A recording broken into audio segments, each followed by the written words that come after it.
Did you know that terrible lizards are being found down under in Australia? How did those creatures get there? Did a big meteorite wipe them all out? Or maybe there was a flood?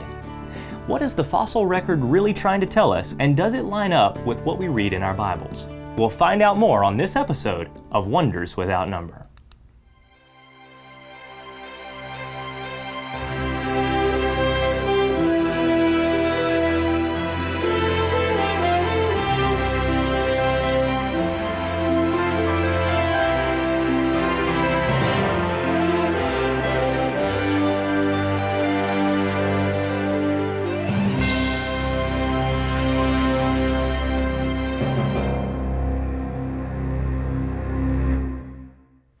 Welcome to Wonders Without Number. I'm David Rives, and today we want to inform and inspire you regarding the wonders we find all around us. An infinite number of wonders that point us directly to our Creator, the God of the Bible. Now, you are no accident. I want you to know that you are special, that you were created in God's own image, that Jesus Christ was and is that Creator, and that He has a plan for your life. God made many different kinds of animals, each with its own unique characteristic. Now, some of those animals eat grass, and I'm sure that we could all make a list. But what eats grass and has a tail like a cedar tree? Well, let's take a look right now. Job 40 speaks of a massive creature that wandered the earth in the past. Behold now Behemoth, which I made with thee. He eateth grass as an ox. Lo, now his strength is in his loins, and his force is in the navel of his belly. Some Bible commentators in the past have related this creature to elephants or hippopotamuses because truly their large bodies do generate great strength. However, the commentators have been fairly criticized when context is taken into consideration. The passage goes on to say that the creature moveth his tail like a cedar. This definitely doesn't fit any of the proposed animals alive today, which begs the question, does the Bible know best? Well, recently in Argentina, paleontological digs are revealing some of the most complete skeletons of creatures that we know today as sauropod dinosaurs. You've probably seen it in the news. Dreadnoughtus, the titanosaurian sauropod, is being uncovered in South America. Truly a giant with an estimated length from head to tail of 85 feet. Weighing approximately 118,000 pounds. This creature would have been 10 times heavier than the average elephant. Most importantly, consider his tail. Could that tail have been moved like a cedar tree? The Bible told us about these creatures before paleontology uncovered them. Perhaps we should also trust the Bible when it tells us that they were created along with mankind on day 6 in the beginning. I'm David Rives. Truly, the heavens declare the glory of God.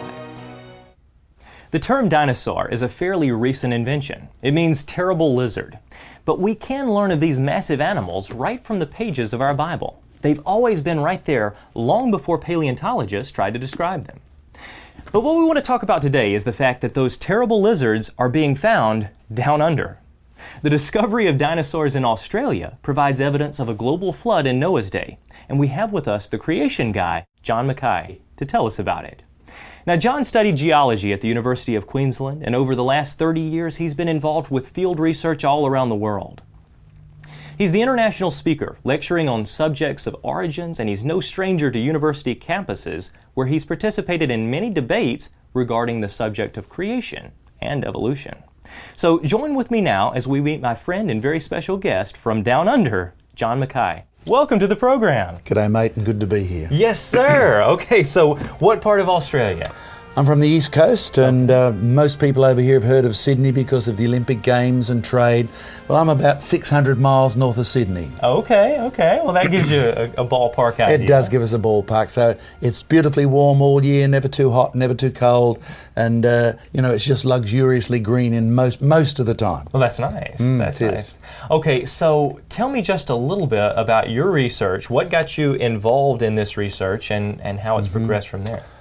Okay, well, coming from a non-Christian background and becoming a Christian through, first of all, accepting evolution at high school, realising that that meant I was an animal, which really pleased me. It meant I could do what I wanted. Mm-hmm. And then by the time I began studying university texts, I had one textbook that, I loved. It was all about how you and I were just overbrained, less hairy orangutan's cousins.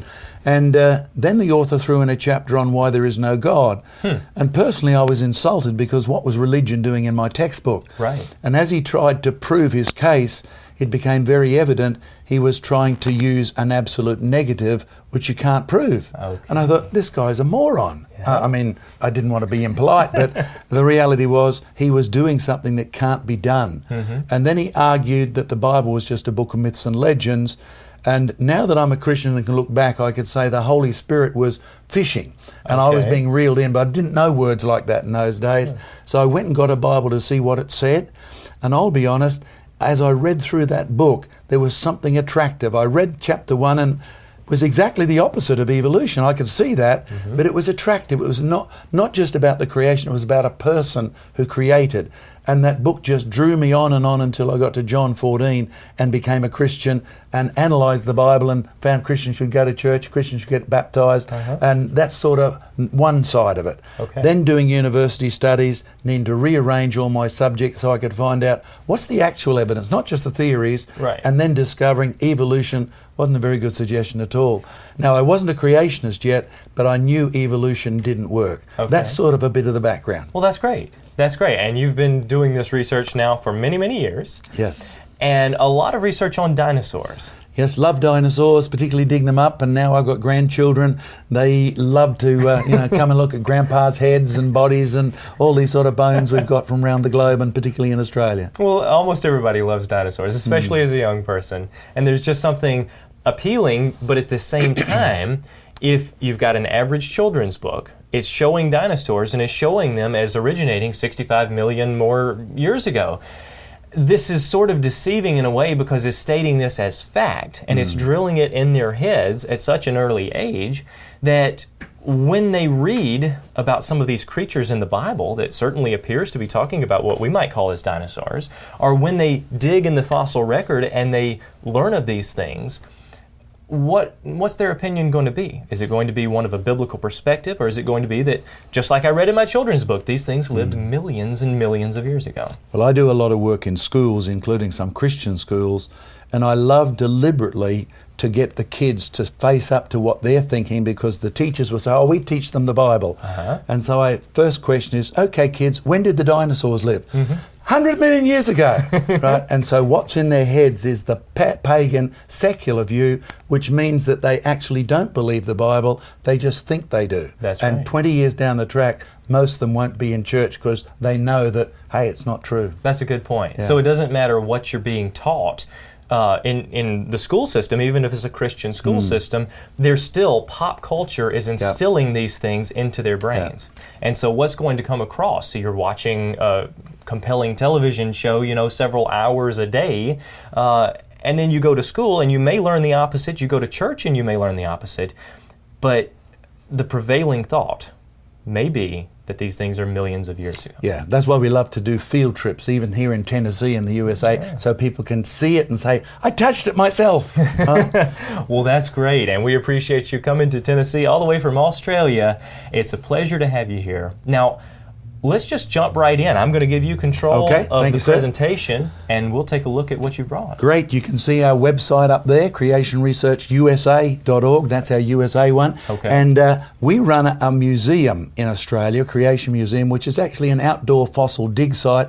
We've actually called it Jurassic Ark, so no apologies to the movie makers or anything.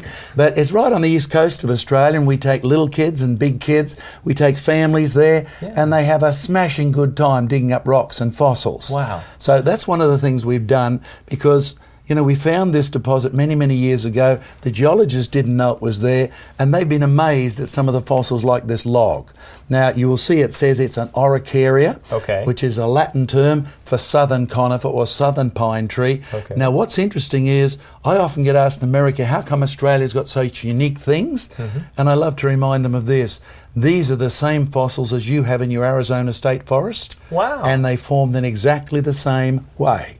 So we take crowds to the museum, they dig up the fossils, they have a look at the murals. We have lots of murals because you and I have discovered the importance of pictures. Absolutely. And kids today hardly read by comparison. So we take them all the way through and show them the Bible, particularly this point. In the beginning, God created. It didn't happen by itself. The 21st century of Genesis 1 is nothing happened by accident. But not just was it created, from Genesis 1 to 11, you read all about the creation in specific detail, and particularly this verse. So I encourage people, if they want to know the difference between creation and evolution, particularly for school use and for kids, concentrate on this verse. God created things after their own kind.